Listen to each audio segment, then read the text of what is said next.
अस्मोडियस हाओचेन के साथियों को मारने लगा, पर हाओचेन वहां गया जिसने सभी को बचा लिया। वो उन दोनों को देखकर हैरान था। हाओचेन और शेनिन मिलकर उससे फाइट करने लगे। वो अपने शिप बुल और ह्यूमन शील्ड का इस्तेमाल कर रहा होता है और उससे ही सभी अटैक को रोक रहा था। उन दोनों ने चालाकी से काम लिया और उसकी शिप आर्मर को नष्ट कर दिया, जिससे वो डिफेंस नहीं कर पाया। साथ ही उन्होंने उसके शोल्डर बुल आर्मर को भी नष्ट कर दिया था। उन्हें लगने लगा कि अब वो आसानी से उसे हरा देंगे, पर उसने अपने सबसे पावरफुल ह्यूमन हेड को एक्टिवेट कर लिया, जिससे अब डोमेन भी एक्टिवेट हो चुका था, जिसमें वो हाओचेन को मार रहा था। क्योंकि वहाँ हाओचेन ना तो अपनी स्किल का इस्तेमाल कर पा रहा था, ना ही अपनी स्पिरिचुअल पावर का। हाओचेन उसे कहता है कि अगर मैं इस जगह पर स्पिरिचुअल और स्किल का इस्तेमाल नहीं कर पा रहा हूँ, तो आखिर तुम यहाँ कैसे अपने पावर का इस्तेमाल कर पा रहे हो। अस्मोडियस बताता है कि ये सब मेरे दिल से उत्पन्न होने वाली शक्तियों की वजह से है, जिन्हें मैंने दाव मार्ग के अनुरूप इस्तेमाल किया, जिससे मैंने अपने माइंड और बॉडी को एक साथ कर लिया।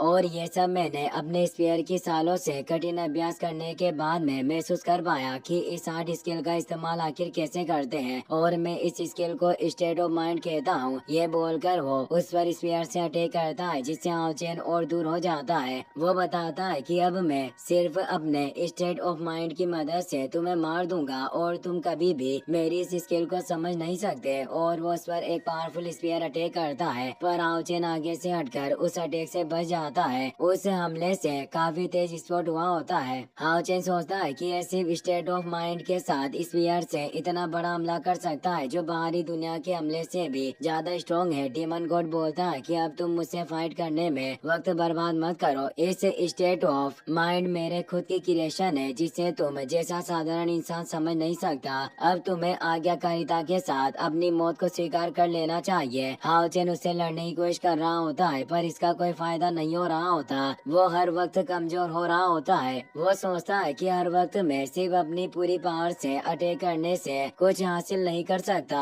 मुझे इस डोमेन को तोड़ने का जल्दी कोई उपाय सोचना होगा। डीमन गॉड उसे कोई मौका नहीं दे रहा होता और वो हर एक वार के साथ उसे और घायल कर रहा होता है। वो बोलता है कि तुम अभी भी क्यों जीत पर अड़े हो, खेल अब खत्म हो चुका है, तुम इंसान मेरा कुछ नहीं बिगाड़ सकते। हाओचेन सोचता है कि इसने अपने हार्ट की पावर से अपनी बॉडी और माइंड को मिलाकर एक वेसल में बदल लिया। उसे याद आता है कि जब ये वुशांग ने अपनी माइंड और बॉडी की पावर को एकजुट किया था, तो उन्होंने अपने तलवार के इरादे को जागृत कर लिया था। मैं भी सालों से सोल की प्रैक्टिस करता हुआ आ रहा हूँ, इसीलिए मैं भी अपनी सोल की भावना को जागृत कर सकता हूँ। डीमन गॉड अब अपनी हार्ट पावर से स्पीयर को और ज्यादा स्ट्रॉन्ग करते हुए बोलता है कि लड़के, तुम इतने वक्त तक मेरे हमलों से बचते रहे, वाकई तुम में कुछ कौशल है, पर अब वक्त आ गया है कि तुम अपनी मौत को स्वीकार करो। हाओचेन भी अब ध्यान लगाकर अपने सोड इंटेंट को जारी करने लगता है। वो सोचता है कि जब मैंने वॉरियर हॉल में प्रवेश किया था, तब भी मैंने सारी लाइट पावर के इस्तेमाल से सोड इंटेंट को जारी कर लिया था और उस मीटेओरॉइड पर एक तेज स्लेश छोड़ा। मैं भी लाइट की उस डिवाइन सोड की ब्रेथ को महसूस कर सकता हूँ और एक सूर्य की तरह इस सोड के अटैक का पालन करता है, जिससे वो उस स्लेश को एक्टिवेट कर लेता है। यह देखकर डीमन गॉड मुस्कुराते हुए बोलता है कि लड़के, तुम चाहे कितनी भी तरीके क्यों ना आजमा लो, पर इस जगह पर सब कुछ बेकार है। और वो अपने लाइटनिंग स्पीयर से उस पर अटैक करता है, पर हाओचेन के शॉर्ट इंटेंट से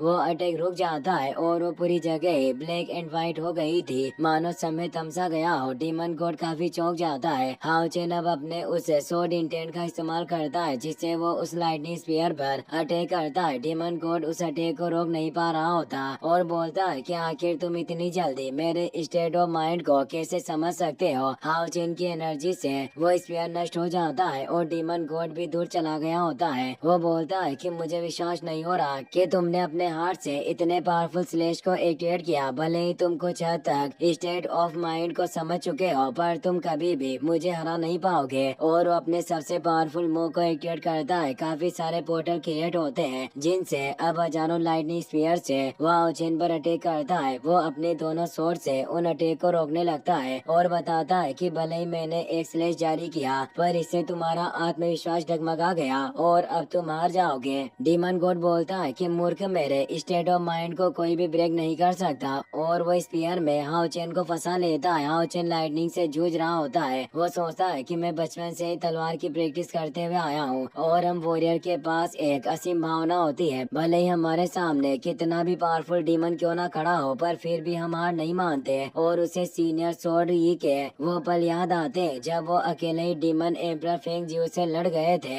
हाओचेन उनके ही जोश की तरह बोलता है कि मैं आपके और मानवता के लिए हमेशा अपने सोर्ड का इस्तेमाल करता रहूंगा और वो एक फियर्स सोर्ड मुंह से अस्मोडियस पर अटैक करता है जिसका वो सामना नहीं कर पाता और उसके डोमेन के साथ वो भी मारा जाता है। ये एनर्जी चारों तरफ फैल गई थी और अब अस्मोडियस की बॉडी भी नष्ट हो जाती है और वो डीमन गॉड क्राउन बाहर आता है जो भी नष्ट हो जाता है। लिन ईरानी से कहता है कि लीडर ने वास्तव में 32 पिलर के डीमन गॉड को अकेले ही मार डाला। हाओचिन काफी ज्यादा घायल हो चुका होता है। शेनिन उसे संभालती है। हाओचिन कहता है कि अभी हम आगे नहीं बढ़ सकते, हमें इटरनल टावर में जाना चाहिए और वो इटरनल मेलोडी नेकलेस को एक्टिवेट करके टावर में पहुंच जाते हैं। शेनिन हाओचिन से पूछती है कि क्या तुम ठीक हो? वो बताता है कि मलिन की दवाइयाँ लेने के बाद मैं अब काफी अच्छा महसूस कर रहा हूँ। डुआनी को अभी भी होश नहीं आया होता। शेनिन लिन से पूछती है कि आखिर ये कब जागेगा? लिन कहता है कि मुझे इसे थोड़ी और दवाई पिलानी चाहिए, शायद इसे होश आ जाए और वो डुआनी को दवाई पिलाने लगता है। तभी वो जाग जाता है। वो उन सभी को देखकर हैरान होता है, उसे अपनी आंखों पर विश्वास नहीं होता। वो हाओचेन से कहता है कि भाई मैं तुमसे हाथ जोड़कर प्रार्थना करता हूँ, मेरी और यांग वेन जाओ की टीम को बचा लो, वो सभी बहुत बड़े खतरे में है। हाओचेन पूछता है कि आखिर हुआ क्या है? डुआनी बताता है कि जब हम डीमन इलाके में गए तो हमने पाया कि डीमन कबीले के लोग उस सरपेंट डीमन पिलर जिसे तुमने नष्ट किया था उसे वो वापस से बनाने की कोशिश कर रहे हैं। सभी से चौंक जाते हैं। जियांग कहता है कि उसे लीडर ने तोड़ दिया था, क्या उसे वापस से जोड़ा जा सकता है? मैंने कभी इसके बारे में कुछ नहीं सुना। हान्यू कहता है कि अलायंस के पूरे इतिहास में डीमन पिलर को हमारे अलावा किसी ने नष्ट नहीं किया, इसलिए स्वाभाविक रूप से कोई नहीं जानता कि डीमन पिलर को दोबारा ठीक किया जा सकता है या फिर नहीं। हाओचिन डुआनी से पूछता है कि आखिर किस जगह पर उस स्नेक डीमन पिलर को बनाया जा रहा है। वो बताता है कि एक दिन हम गलती से मिशन को पास करते हुए डीमन टेरिटरी में घुस गए। हमने देखा कि वहाँ पर वो स्नेक डीमन पिलर मौजूद था जिसे डीमन ठीक करने की कोशिश कर रहे थे। हम जानते थे कि अगर वो पिलर ठीक हो गया तो डीमन फिर से और ज्यादा पावरफुल हो जाएंगे, इसलिए हमने उस जगह पर मौजूद सभी डीमन को मारना शुरू कर दिया और हमने उस जगह पर मौजूद एशियन रॉक स्टोन को ले लिया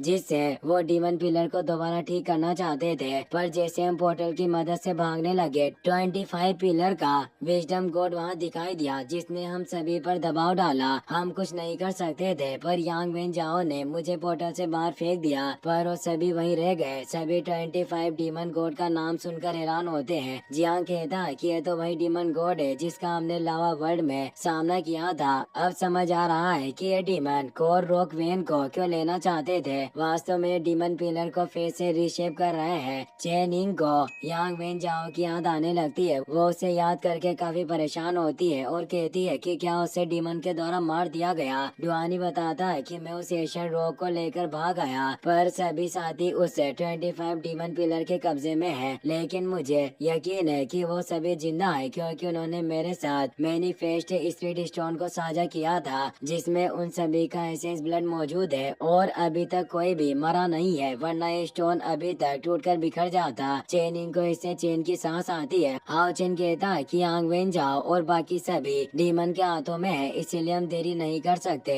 वरना उनके लिए खतरा और बढ़ जाएगा। हमें जल्दी से डीमन टेरिटरी में जाकर उस डीमन पिलर को रीशेप होने से रोकना होगा। हान्यू कहता है कि चाहे कुछ भी हो जाए पर हम उस स्नेक डीमन पिलर को वापस से बनने नहीं दे सकते और हमें मदद के लिए जल्दी अलायंस को रिपोर्ट करनी चाहिए। हाओचिन कहता है कि तुम्हारी बात सही है पर हम रीइंफोर्समेंट के आने तक यहाँ इंतजार नहीं कर सकते, हमें जल्दी से डीमन इलाके में जाना चाहिए। डुआनी कहता है कि 25 डीमन पिलर का गॉड है, हमारा वहाँ जाना काफी खतरनाक होगा, हमें यहाँ इंतजार करना होगा जब तक एक title level demon hunting team इस मामले को हैंडल करने नहीं आ जाती। जियांग कहता है कि हम पहले से ही एक title level demon hunting team बन चुके हैं, तो इससे वो चौंक जाता है, उसे विश्वास नहीं होता। तो हाओचिन कहता है कि ये बात सही है, हमारी टीम का नाम डॉन ऑफ लाइट है और हम अलायंस की तीसरी टाइटल डीमन हंटिंग टीम है, इसीलिए हमें स्नेक डीमन पिलर को रीशेप होने से रोकना ही होगा और अपने सभी साथियों को भी बचाना होगा। वहीं हम डीमन इलाके का सीन देखते हैं जहाँ 25 wisdom demon God Yang when जाओ और बाकी के टीम मेंबर को टॉर्चर कर रहा होता है। वो उन्हें कहता है कि तुम लोग काफी बहादुर हो जो मेरे इलाके में आकर मेरे लोगों पर हमला करने की कोशिश की। तभी एक डीमन आकर बताता है कि 32 डीमन पिलर गॉड उस डुआनी को वापस लाने में नाकामयाब रहे। तो इससे उसे काफी गुस्सा आता है और वो यांगबिन जाओ की गर्दन दबोचकर कहता है कि तुमने जो ये काम किया है उसकी सजा आखिर तुम्हें कैसे देनी चाहिए। इसी के साथ ये एपिसोड यहीं पर खत्म हो जाता है। अगर आप नेक्स्ट एपिसोड भी जल्दी देखना चाहते हो तो वीडियो को शेयर करें। मिलते हैं नेक्स्ट वीडियो में।